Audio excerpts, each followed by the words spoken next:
আমরা সবাই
নৈতিকতা বিরোধী শিক্ষা কারিকুলাম সংশোধক ও দুর্নীতিবাজদের গ্রেপ্তারের দাবিতে বিক্ষোভ মিছিল করছেন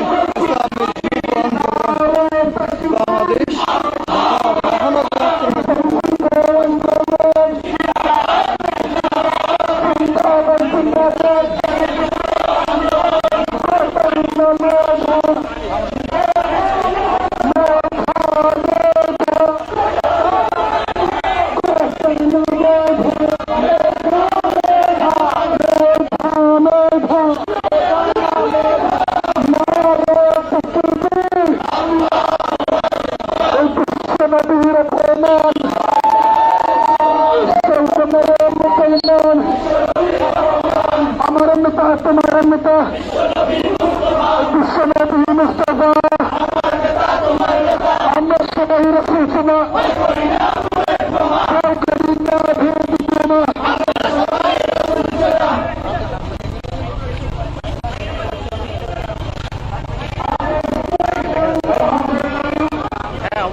আলহামদুলিল্লাহ এই পর্যায়ে আপনাদের সামনে গুরুত্বপূর্ণ বক্তব্য রাখবেন ইসলামী যুব আন্দোলন বাংলাদেশ ঢাকা মহানগর উত্তরের সংগ্রামী সভাপতি মুফতি হাফিজুল হক ভাইয়া।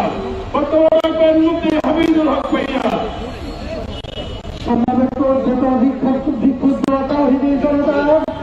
ইসলামী যুব আন্দোলন বাংলাদেশ ঢাকা মহানগর উত্তর দক্ষিণ কর্তৃক আয়োজিত আজকের এই পুলিশ কর্মকর্তা মাসরুফ কর্তৃক আমাদের প্রান্তীয় নদীকে অবমাননার আমরা তীব্র প্রতিবাদ জানাচ্ছি। সংগ্রামী উপস্থিতি, আমরা সকলে জানি হাদিস শরীফে আছে লা ইউমিনু আহাদুকুম হাত্তা আকুনা হাব্বা ইলাইহি মিন ওয়ালিদিহি ওয়া ওয়ালাদিহি ওয়ান নাসি আজমাইন, যে আমরা যতক্ষণ পর্যন্ত আল্লাহর নবীকে আমাদের জীবনের চেয়েও ভালোবাসতে না পারবো ততক্ষণ পর্যন্ত কোন মানুষ মুমিন হতে পারবে না। সংখ্যাগরিষ্ঠ মুসলমানের এই দেশে যেমনি ভাবে একজন পুলিশ কর্মকর্তা আমাদের নবীকে গালি দিয়েছে, আমরা এটা তীব্রভাবে প্রতিবাদ জানাচ্ছি। এই পুলিশ কর্মকর্তার কোনো ক্ষমা নেই, পুলিশের মধ্যে তার কোনো জায়গা হবে না, প্রশাসনে আমরা তাকে দেখতে চাই না, বাংলাদেশের কোথাও তাকে আমরা রাখতে চাই না। আমরা পুলিশের আইজিপির কাছে বলতে চাই, অবিলম্বে যদি এই পুলিশ কর্মকর্তাকে বরখাস্ত না করে যদি তাকে প্রশাসনে রাখা হয়, তাহলে সারা দেশে ইসলামী যুব আন্দোলন সারা দেশের গণমানুষকে নিয়ে তীব্র গণ আন্দোলন গড়ে তুলতে পারে। সংগ্রামী উপস্থিতি, আজকে যে গোটা সংস্কার নিয়ে যে কথা চলতেছে, আজকে এই গোটা বৈষম্যের অবসান ঘটাতে হবে।